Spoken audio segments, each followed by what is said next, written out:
Presenting Jerry Novak, known as NOVE, the Cowboy Poet.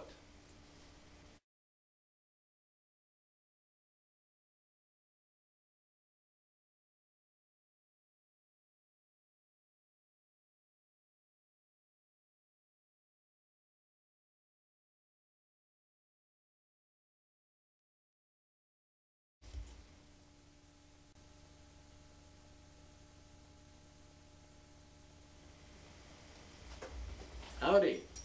I want to tell you a story. This is called The Dude Wrangler by Gail Gardner.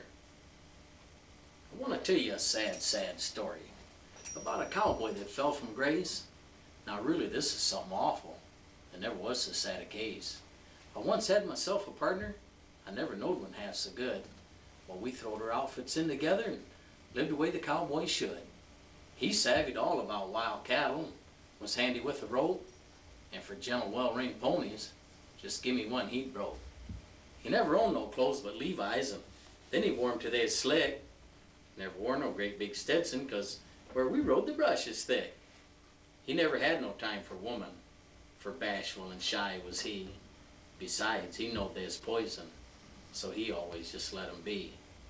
Well, we went to work on distant ranges and hadn't seen him for a year, but I had no cause to worry. I knowed someday he'd appear. Well, I just rode in from the mountains. I was feeling good and stepping light, for I just sold all my yearlings. The price was out of sight. And then I seen a sight so awful, it made my joy fade away. It filled my very soul with sorrow. I never will forget that day. For down the street there come a-walkin' was my old-time partner. As of yore, I know you won't believe me, let me tell you what he wore. He had his boots outside his breeches. They's made of leather, green and red. He had on a shirt was of a dozen colors, loud enough to wake the dead. Round his neck he had a kerchief, knotted through a silver ring. I swear to God he had a wristwatch. Well, who ever heard of such a thing? Says I, old scout, well, what's your trouble? Why, you look like you done ate some loco weed. If you tell me how to help you, I'll get you anything you need. Well, he looked at me for half a minute and he started to bawl. He said, bear with me a while and I'll tell you what made me take this awful fall. He said it was a woman from Chicago. She put that Injun sign on me. She said I was handsome and romantic as could be. Well, I guess there ain't nothing you can do to save my hide. I'm a wrangling dudes now instead of cattle. I'm what they call a first-class guide. Oh, I saddles up their ponies and I fix their stirrups for 'em too, and I boost 'em up in the saddle to give me toots when I'm through. Just like horses eating loco. I couldn't quit now if I tried. I guess I'll go on wrangle dudes forever, till the day I shall die. Well, I drawed my gun and I throwed it on him. I had to turn my face away, but I shot him squarely through the middle. And where he fell, I left him lay. I surely hated for to do it, and things that's done you can't recall. But when a cowboy turns dude wrangler, well, he just ain't no good no more at all.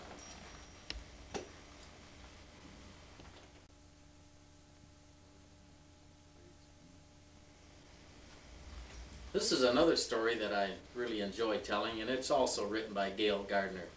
It's called The Knots in the Devil's Tail, or The Sierra Peats. Well, way up high in the Sierra Peats, where the yeller pines grow tall, old Sandy Bob and Buster Jiggs had 'em a roundup camp last fall. Oh, they taken their horses and their running irons and maybe a dog or two, and they load and they branded all the long-eared calves that come within the view. And any old doggies that flapped long ears and didn't bush up by day got their long ears whittled and their old hide scorched in a most artistic way. Well, one fine day old Sandy Bob, he throwed his seagull down and he said, I'm sick of the smell of burning hair and lows, I'm going to town. Well, they saddles up and hits 'em a load, for it weren't no sight of a ride. And them was the days that a buckaroo could oil up his insides. Well, they started in at the Kentucky bar at the head of Whiskey Row. They wound up down at the depot house some 40 drinks below.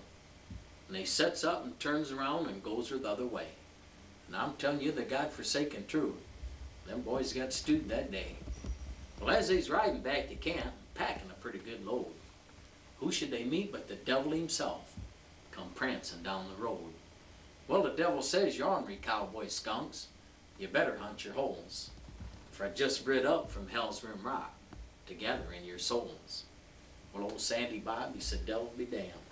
We boys is kind of tight, but you ain't gonna gather in no cowboy souls without some kind of a fight. So he punched a hole in his rope and he swung her straight and true, and he lapped it on the devil's horns and taking his dallies too. Now old Buster Jiggs, he's a roping man with his gut line coiled up neat. He's shaking her out and building a loop, lassoed the devil's hind feet. Well, they stretched him out and tailed him down while the irons was a-getting hot. Then they cropped him, smaller forked his ears, then they branded him up a whole lot. Then they dehorned him with a pruning saw, and then they knotted his tail for a jolt. And then they rid off and left him there, neck to a blackjack oak. Well, if you're ever up high in the Surrey Peaks and you hear one hell of a whale, you know it's just that there devil bellin' round about them knots tied in his tail.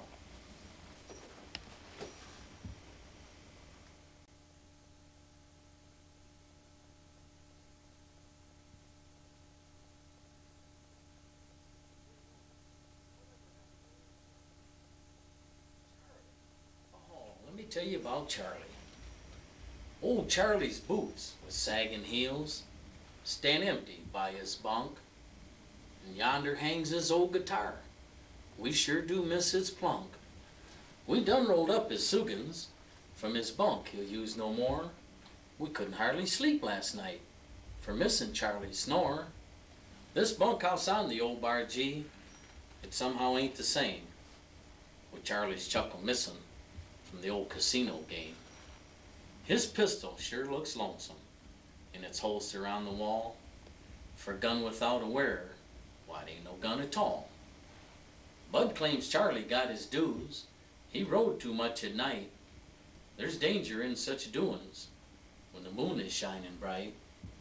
But me and Spike, we both agree, whoever was to blame, we sure will miss old Charlie. 'Twill never be the same as when he used to cuss the cook for calling us at dawn, then roll out with a grin on while we can't believe he's gone.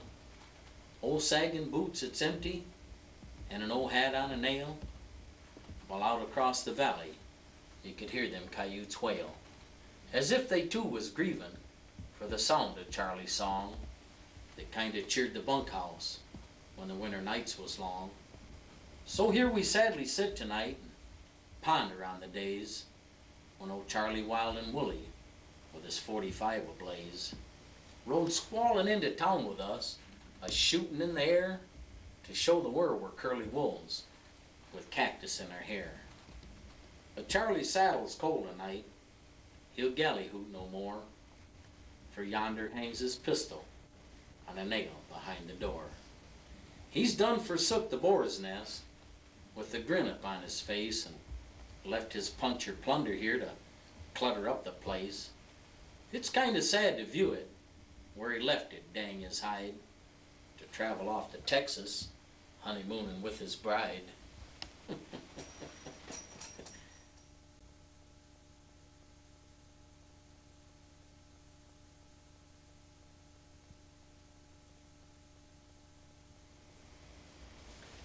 Well, this next story I'd like to share with you was written by Waddy Mitchell. I had the pleasure of meeting Waddy about 4 years ago, and this has been filmed down the basement of my home, and Waddy Mitchell spent the night here with me one night, and in fact he sat in this same chair. And I'd like to do this story now. Not so terribly well, I said in answer to his question. I'm running fast, but I wonder if it's in the wrong direction. My wife has started gaining weight, and gray shows in her hair.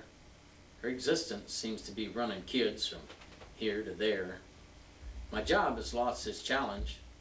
Seems like it never changes. Sometimes I want to chuck it all and leave to ride new ranges. I thought my friend would understand. He'd walked that same old road and made decisions in his life to drop his heavy load. So I laid my troubles on him, and I told him how I felt.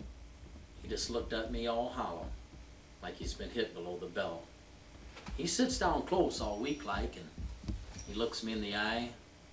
His hands, they start to tremble. I think he's gonna cry. He swallows hard and tells me I know what you're up against. It happens at this time of life.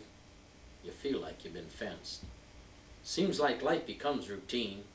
It all just seems the same, and so you go to hunting witches and looking for someone to blame. Our working wives scrape go real well when we are that mind, and little faults become big, 'cause that's what we want to find. Don't make my same mistake and let a notion be your guide. The grass ain't greener. I see that now I'm on the other side. I've upturned several lives with my leaving, plus my own, and lost my common little family, my routine little home.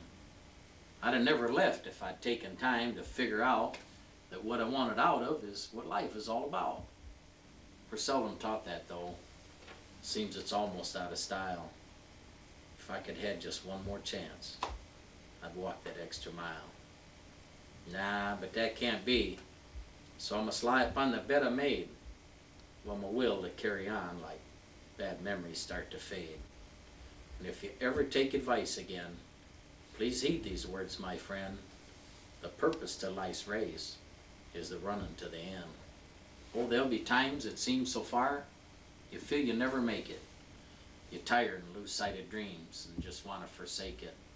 It's still all in your mind right now, but thought precedes the act. 'Tisn't yet too late, my friend. I know that for a fact. You've started your race gamely. You just been bumped against the rail. I'm not saying you sold your saddle, but you put it up for sale.